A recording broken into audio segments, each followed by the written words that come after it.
Chapter 2. High and distinguished as was the favour shown to Edmund Montagu, it was by no means greater than he deserved.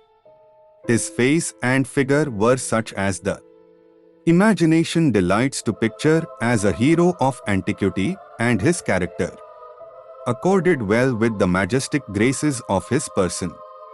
Haughty and commanding in his temper, ambition was his god, and love of glory his strongest passion, yet his very pride had a nobleness in it, and his soldiers loved though they feared him.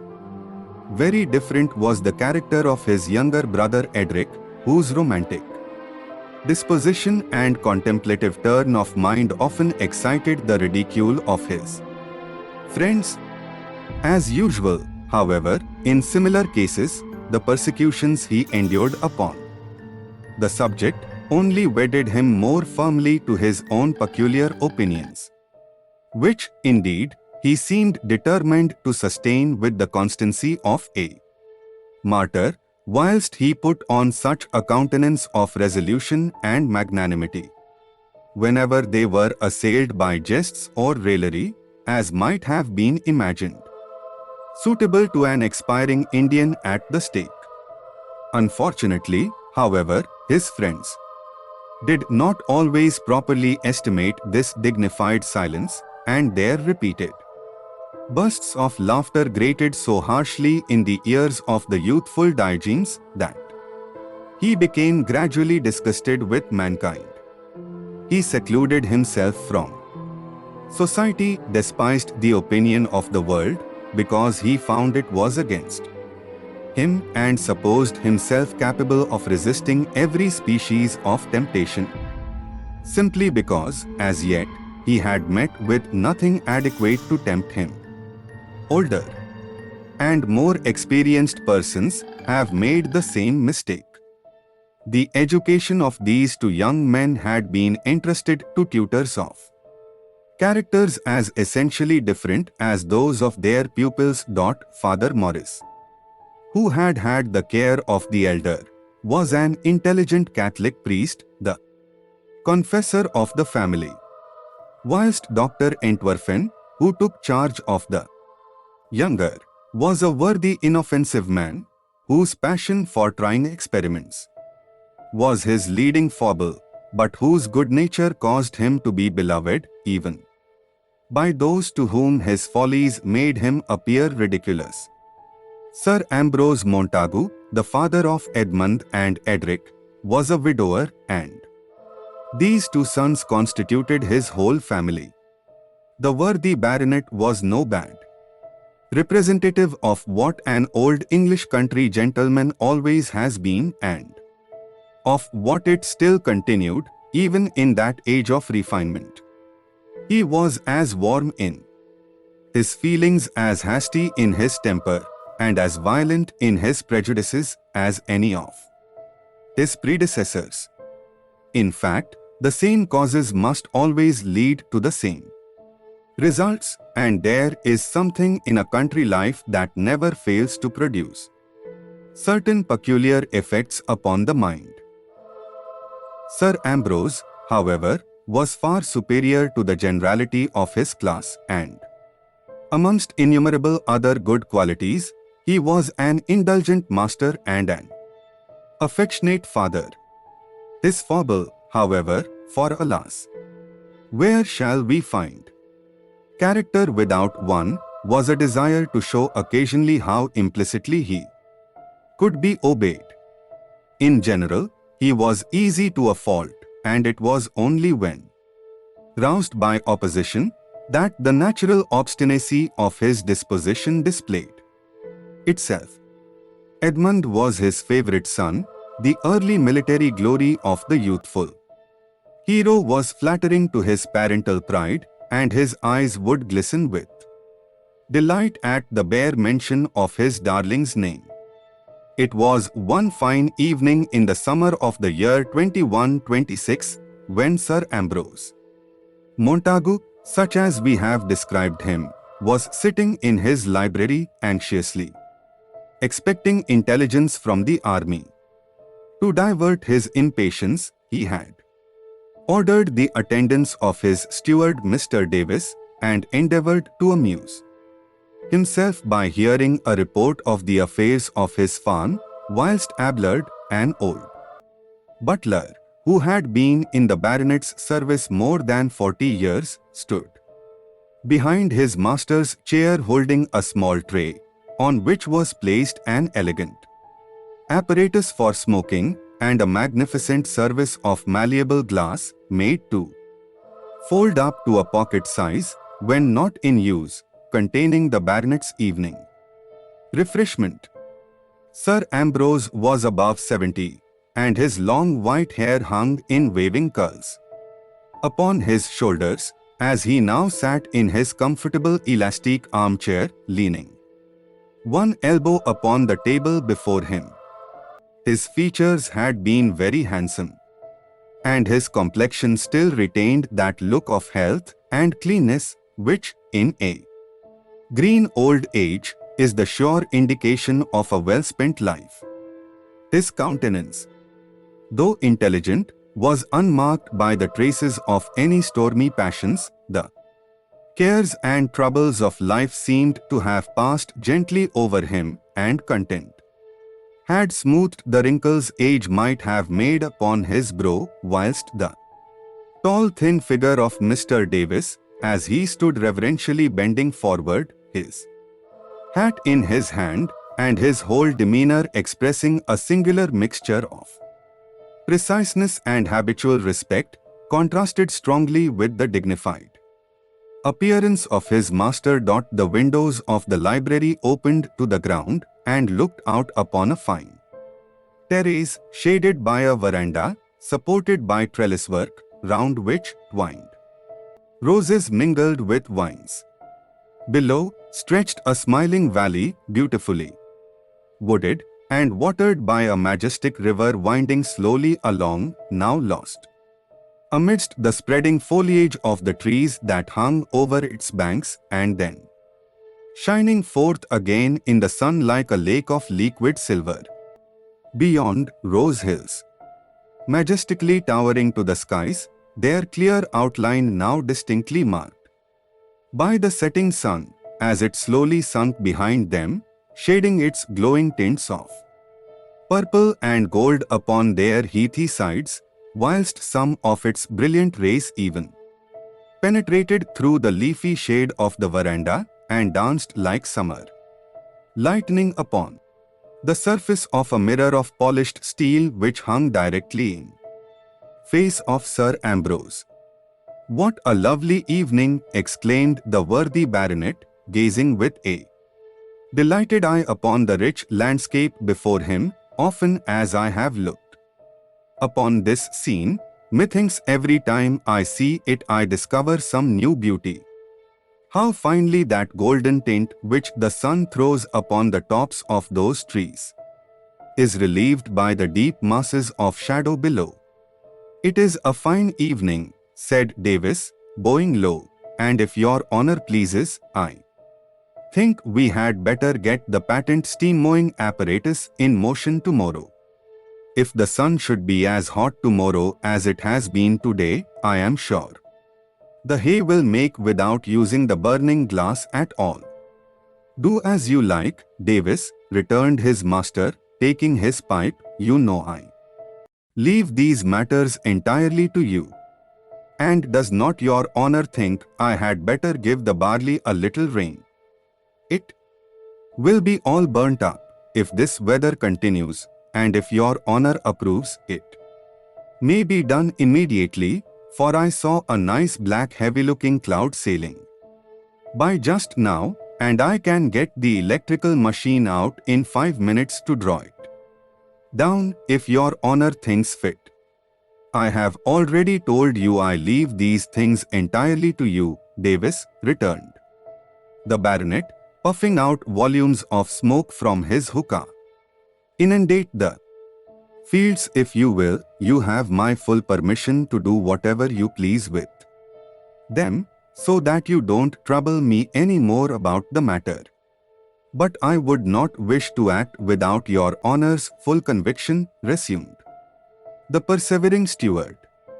Your honor must be aware of the aridity of the soil and of the impossibility that exists of a proper development of the incipient heads unless they be supplied with an adequate quantity of moisture. You are very unreasonable, Davis, aid Sir Ambrose. Most of your fraternity would be satisfied by being permitted to have their own way, but you. Excuse my interrupting your honor, cried Davis, bowing profoundly, but I cannot bear it to be thought that I was capable of persuading your honor to take any steps your honor might not thoroughly approve. Now as to the germinization and ripening, my good fellow, exclaimed Sir Ambrose, smiling at the energy with which Davis spoke, his thin figure waving backwards and forwards in the sunshine, and his earnest wish to convince his master, almost depriving his voice of its usual solemn and sententious tone.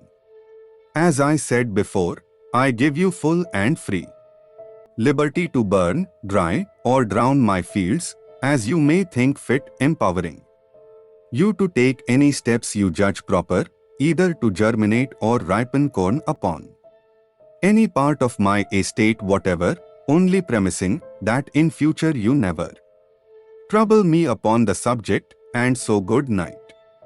This being spoken in a tone of voice Davis did not dare to disobey. He slowly retired, apparently as much annoyed at having his own way as some people are at being contradicted, when suddenly a brilliant flash of light gleamed on the baronet's polished mirror. "Ah! What was that?" exclaimed Sir Ambrose, starting up and dashing his pipe upon the ground. He gazed eagerly upon the mirror for a few seconds in breathless anxiety, bending forwards in a listening attitude, and not daring to stir, as though he feared the slightest movement might destroy the pleasing illusion.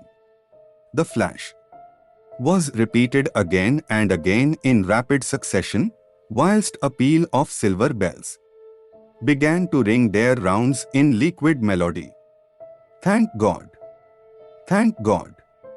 exclaimed the aged baronet, sinking upon his knees and clasping his hands together, whilst the big tears rolled rapidly down his face. "My Edmund has conquered. My Edmund is safe." The faithful servants of Sir Ambrose followed the example of their master, and for some minutes the whole party appeared lost in silent thanksgiving, the silver bells still continuing their harmonious sweetness, though in softer and softer strains, till at last they gradually died away upon the ear.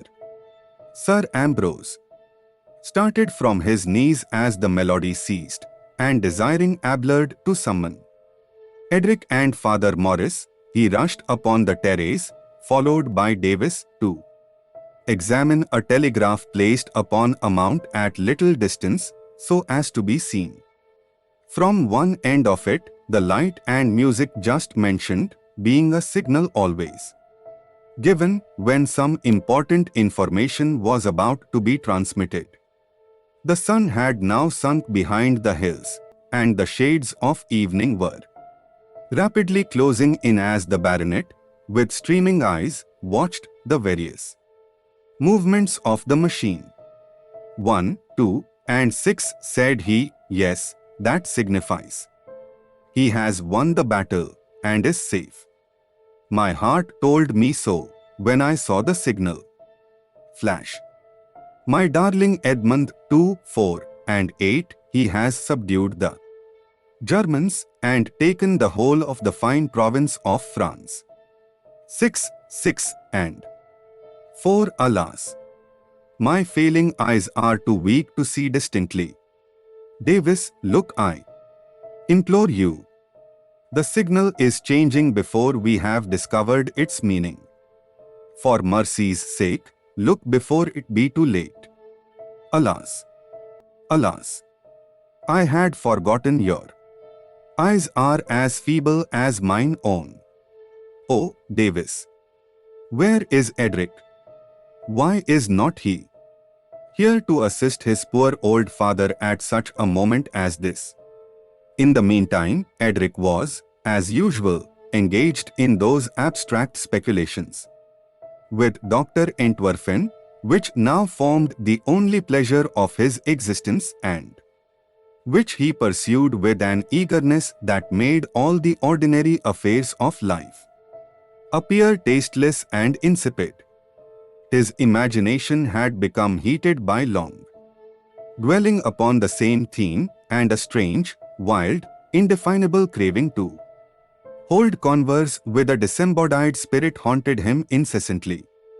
He had long buried this feverish anxiety in his own breast and tried in vain to subdue it. But it seemed to hang upon his steps, to present itself before him wherever he went, and, in short, to pursue him with the malignancy of a demon. "What is the matter with you, Edric?" said Dr. Entwerfen to his pupil the day we have already mentioned. "You are so changed, I scarcely know you, and your eyes have a wild expression, absolutely terrific." "I am, indeed, half mad," returned Edric, with a melancholy smile, "and yet perhaps you will laugh when I tell you the reason of my uneasiness. I am tormented by an earnest desire to communicate with one who has been an inhabitant of the tomb. I would fain know the secrets of the grave and ascertain whether the spirit be chained after death to its earthly covering of clay, condemned till the day of final resurrection to hover over the rotting mass of corruption that once contained it, or whether the last agonies of death free it from its mortal ties and leave it floating, free as air, in the bright regions of ethereal space." "You know my opinion," said the doctor. "I do," replied the pupil, "but forgive me if I add I do not feel satisfied with it. In fact, mine is not a character to be satisfied with building my faith upon that of any other man. I would see and judge for myself." "I do not blame you," resumed the doctor. "A reasonable being should believe nothing he cannot prove. However, to remove your doubts, I am convinced we have only occasion to step into the adjoining churchyard and try my galvanic battery of 50 surgeon power, which you must allow is surely enough to reanimate the dead upon a body, and then—" "Hold! Hold!" cried Edric, shuddering. "My blood freezes in my veins at the thought of a churchyard. Your words recall a horrible dream that I had last night, which, even now, dwells upon my mind and resists all the efforts I can make to shake it off." "Tell it to me, then," resumed the doctor, "for when the imagination is possessed by horrible fantasies, it is often relieved by speaking of them to another person." "I thought," said Edric, "that I was wandering in a thick gloomy wood, through which I had the utmost difficulty to make my way. The black trees, frowning in awful majesty above my head, wind together in masses, so as almost to obstruct my path. Suddenly, a fearful light flashed upon me, and I saw at my feet a horrid charnel house, where the dying mingled terrifically with the dead. The miserable living wretches turned and writhed with pain, striving in vain to escape from the mass of putrescence heaped upon them. I saw their eyeballs roll in agony. I watched the distortion of their features, and, making a violent effort to relieve one who had almost crawled to my feet, I shrank back with horror as I found the arm I grasped give way to my touch, and a disgusting mass of corruption crumble beneath my fingers. Shuddering I awoke, a cold sweat hanging upon my brows, and every nerve thrilling with convulsive agony. Mere visionary terrors, said the doctor. You have suffered your imagination to dwell upon one subject till it is become morbid, however. Though I do not see any reason why your dream should make you decline my offer, I will not urge it if it give you pain. Is it not strange, continued Edric, apparently pursuing the current of his own thoughts, that the mind should crave so earnestly what the body shudders at, and yet, how can a mass of mere matter, which we see sink into corruption the moment the spirit is withdrawn from it, shudder? How can it even feel? I can scarcely analyze my own sensations, but it appears to me that two separate and distinct spirits animate the mass of clay that composes the human frame. The one, the merely vital spark which gives it life and motion, and which we share in common with brutes and even vegetables, and the other, the divine ethereal spirit, which we may properly term the soul, and which is a direct emanation from God Himself, only bestowed upon man. You know my sentiments upon the subject, replied the doctor, therefore I need not repeat them. I know, resumed Edric, you think the organs of thought, reflection, imagination, reason, and, in short, all that mysterious faculty which we call the mind, material, and that as long as the body remains uncorrupted they may be restored, provided circulation can be renewed, for that you think the only principle necessary to set the animal machine in motion. Can anything be more clear, said the doctor. We all know that circulation and the action of the lungs are inseparably connected, and that if the latter be arrested, death must ensue. How frequently are apparently dead bodies recovered by friction, which produces circulation and inflation of the lungs with air, which restores their action. If your idea be correct that the soul leaves the body the instant what we call death takes place, how do you account for these instances of resuscitation? Think you that the soul can be recalled to the body after it has once quitted it? Or that it hovers over it in air, attached to it by invisible ligatures, ready to be drawn back to its former situation, when the body shall resume its vital functions? You cannot surely suppose it remains in a dormant state and is reawakened with the body, for this would be inconsistent with the very idea of an incorporeal spirit. Certainly, resumed Edric, the spirit must be capable of existing perfectly distinct from the body, though how, I own candidly my imperfect reason cannot enable me to comprehend. I wish you would overcome your childish reluctance to trying an experiment upon a corpse, as that must set your doubts at rest.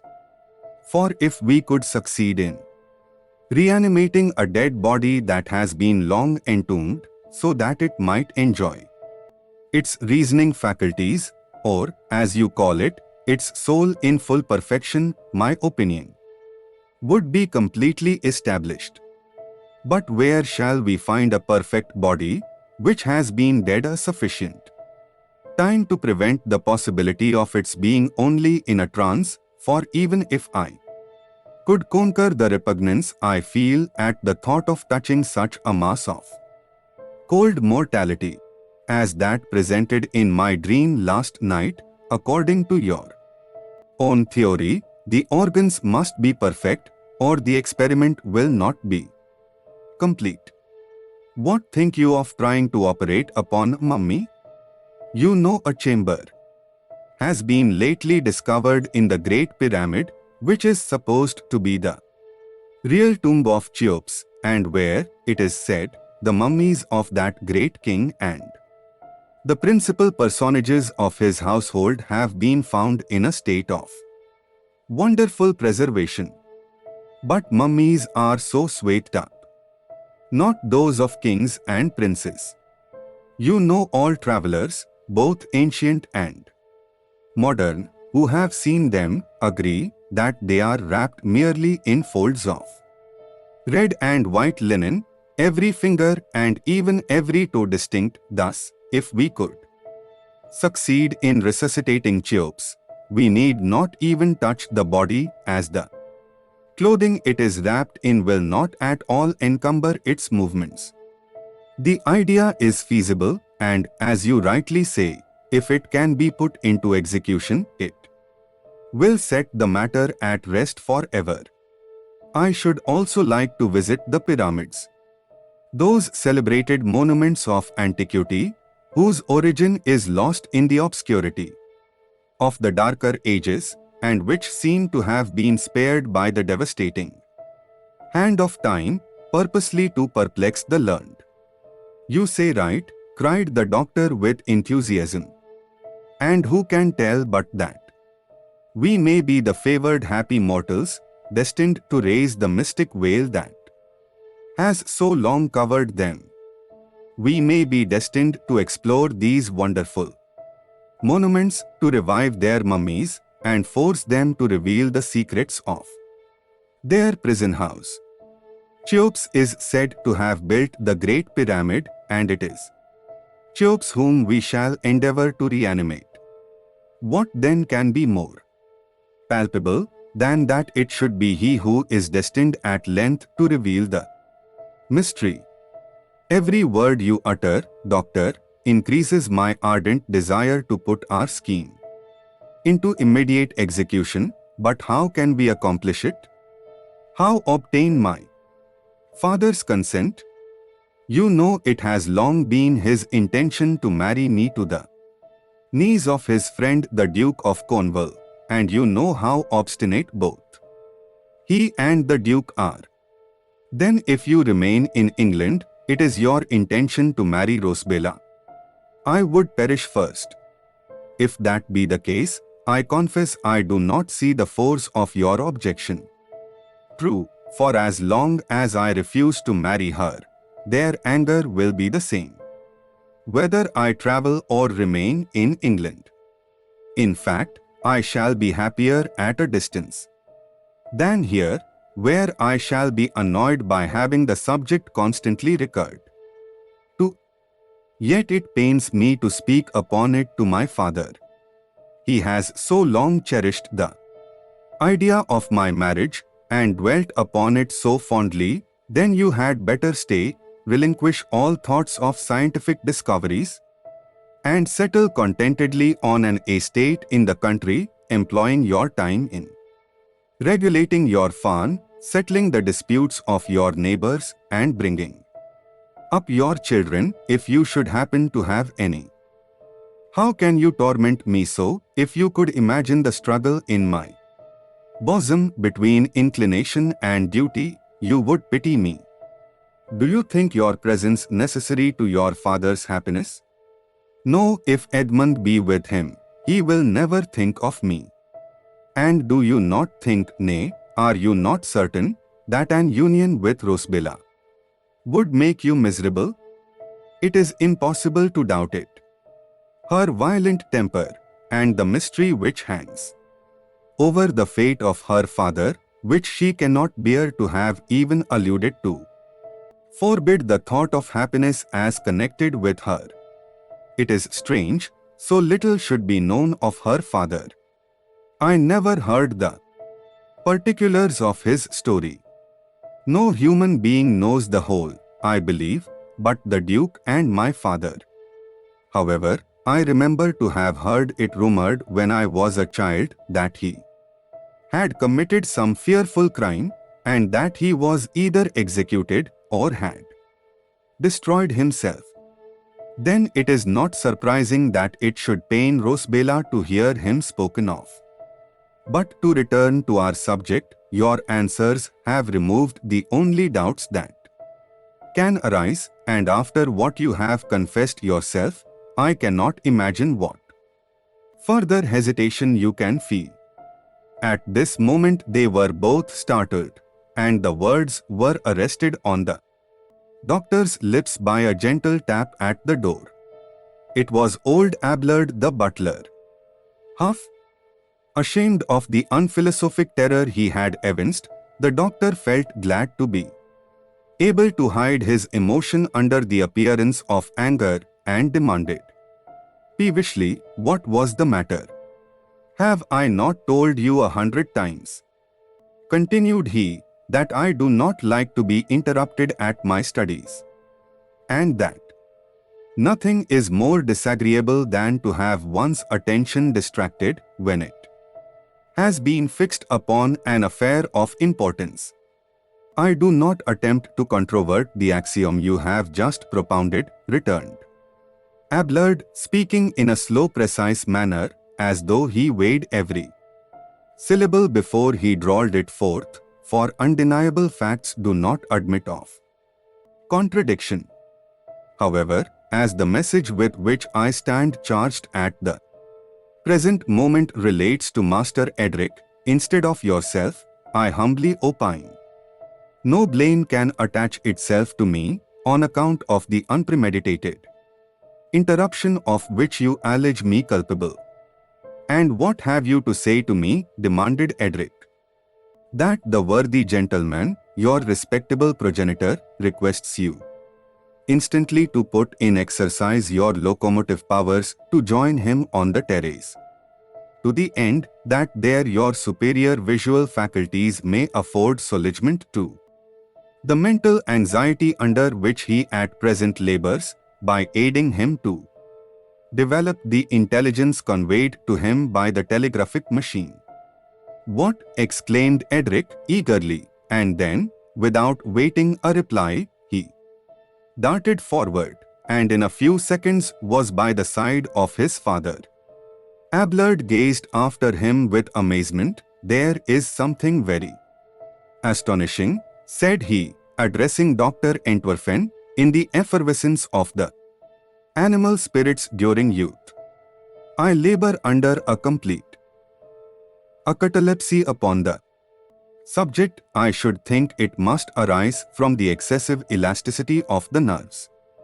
Ideas strike, but here, happening unfortunately to look up, he too was struck to find Dr. Entwerfen had vanished with his pupil, and unwilling to waste his eloquence upon the empty air, he also departed slowly and solemnly, however, according to his custom, to join the party assembled on the terrace.